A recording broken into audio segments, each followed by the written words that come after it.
Hello बच्चों, कैसे हैं आप लोग? How are you? Hope you all are busy in your online classes and I am sure आपने basic English language part 1 video का लाभ उठाया है और बहुत कुछ सीखा भी है.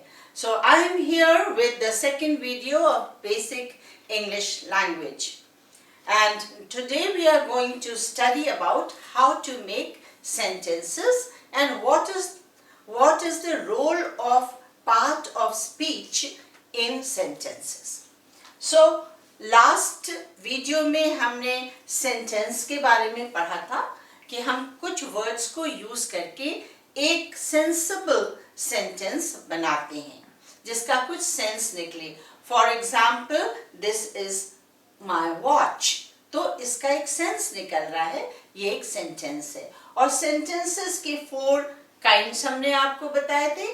आई am not going to go into the details of that today because we have already learned all these in the first video. Today we are going to learn about part of speech. This is just a revision क्योंकि आप already इसके विषय में जानते हैं.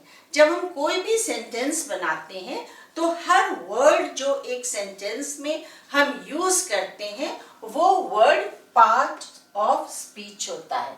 बोलते समय भी when we speak, when I speak, this is my watch. तो हर वर्ड जो है वो एक पार्ट ऑफ स्पीच है.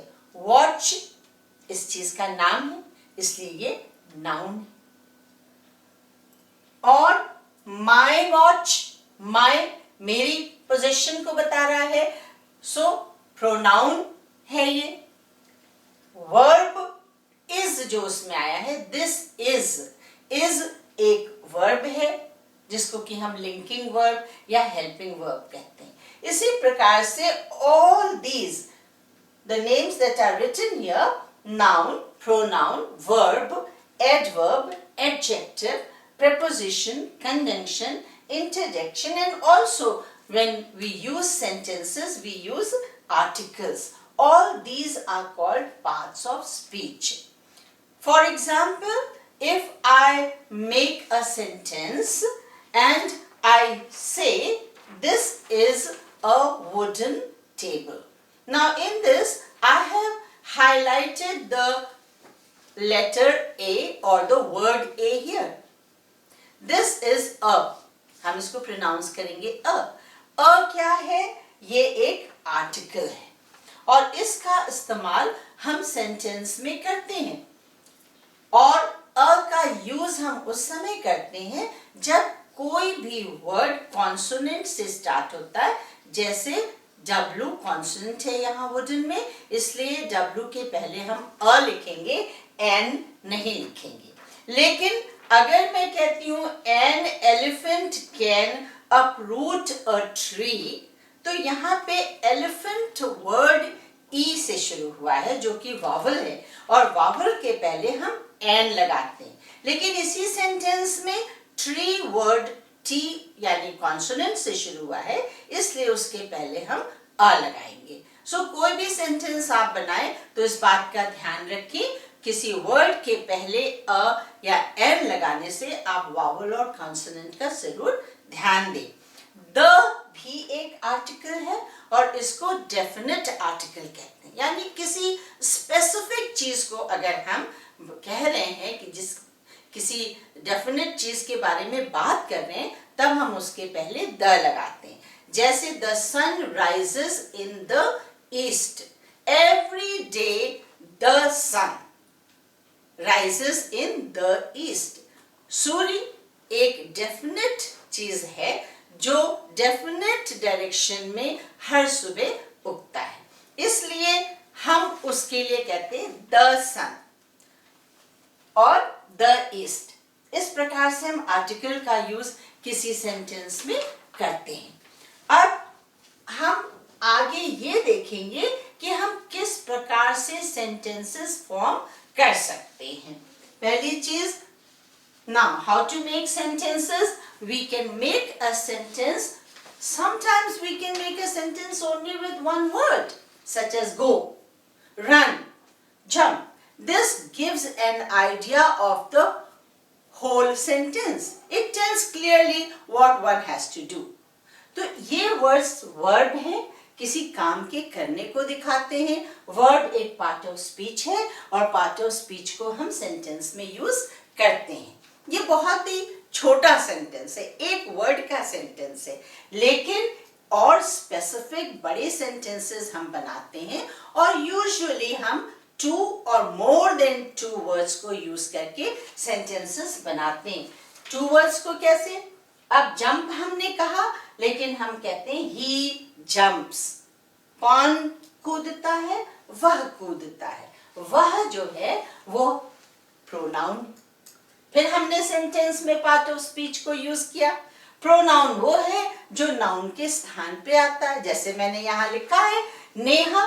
अगर हम नेहा नहीं कहेंगे, हम कह सकते हैं नेहा जंप्स, लेकिन अगर हमको नेहा नहीं कहना है तो हम कह सकते हैं शी जंप्स. फिर नेहा रन्स. इसी प्रकार से हम सेंटेंसेस बना सकते हैं 2 वर्ड्स का.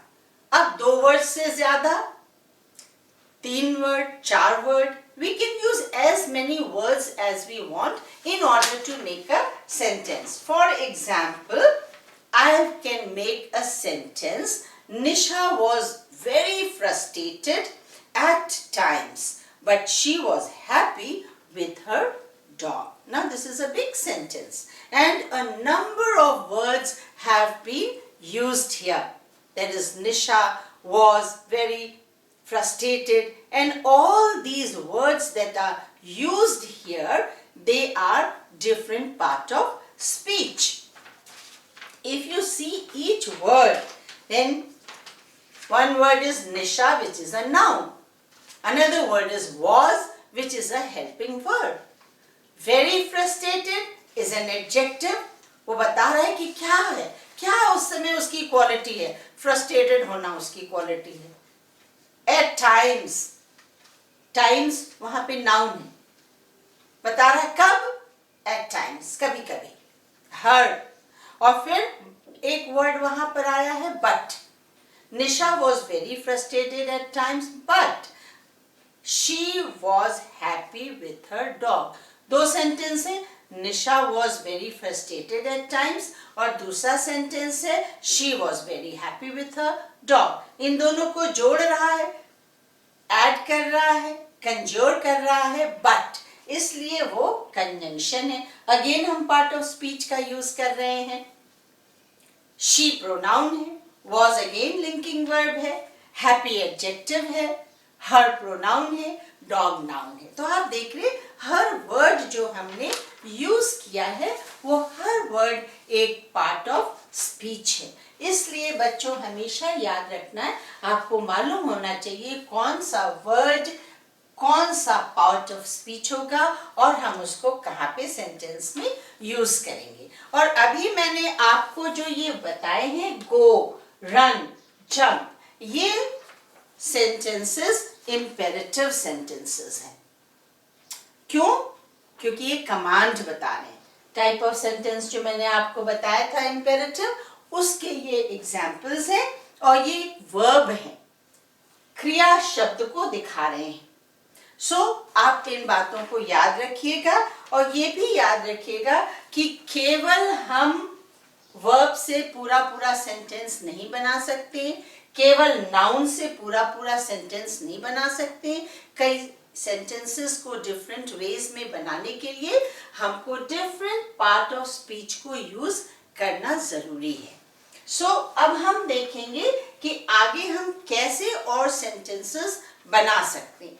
अब जब हम यहाँ एक सेंटेंस बनाते हैं ही जंप्स, तो ही नाउन है और जब हम सेंटेंस बनाते हैं तो हम कहते हैं ही हमारा सब्जेक्ट है और जंप्स वर्ब है. अगर हम चाहे तो इसके आगे भी लिख सकते हैं ही जंप्स ऑन द रोड. तो ही जंप्स ऑन द रोड, ये पूरा सेंटेंस एक हमारा हुआ जिसमें ही सब्जेक्ट है, जंप्स वर्ब है और ऑन द रोड ऑब्जेक्ट है. तो इस बात को आप ध्यान रखेंगे कि हमारा नाउन या प्रोनाउन जो हम यूज करते हैं सब्जेक्ट में, सेंटेंस में, वो सब्जेक्ट होता है। उसके बाद हम वर्ब को यूज करते हैं और फिर आगे हम कुछ भी ऑब्जेक्ट यूज कर सकते हैं।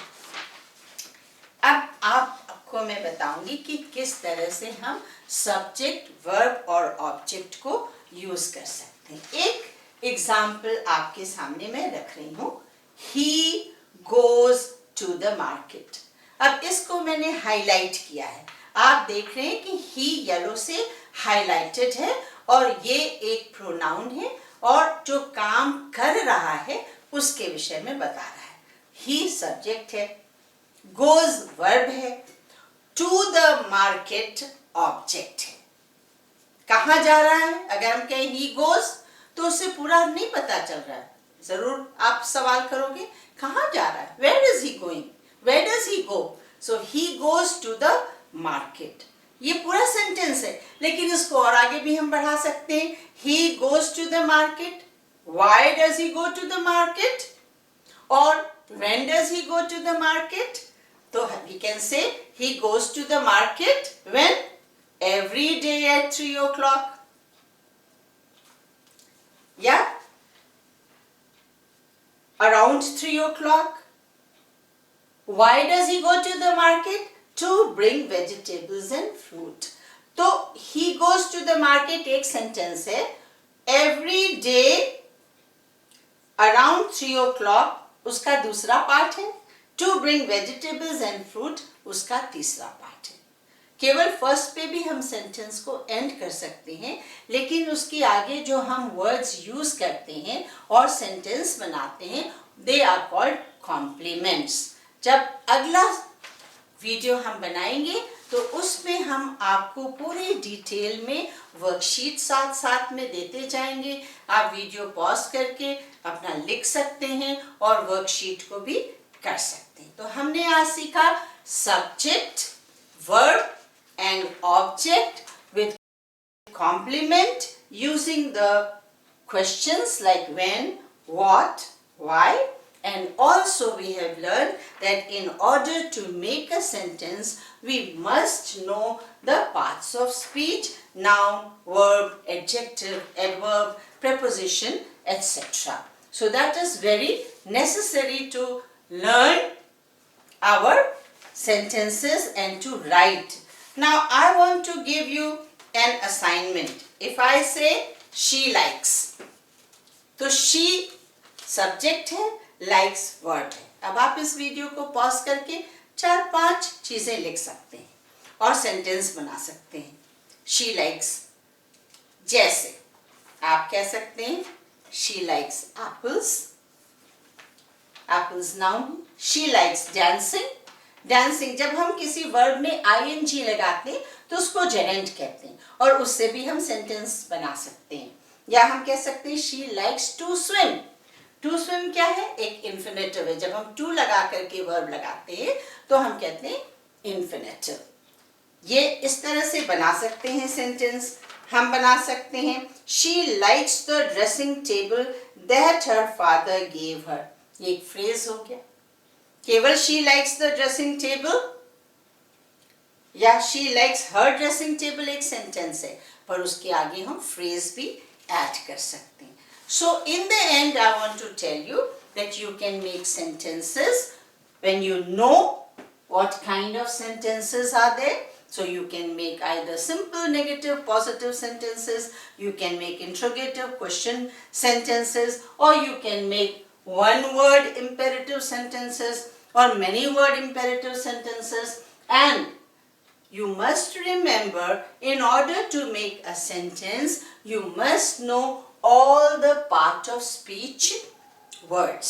लेकिन बच्चों याद रखिएगा, वोकैबुलरी आपकी हो सकती है, आपके पास बहुत से वर्ड्स हो सकते हैं, आपको बहुत से वर्ड्स याद भी हो सकते हैं, लेकिन इंग्लिश वर्ड्स ही नहीं आपको केवल जानना है।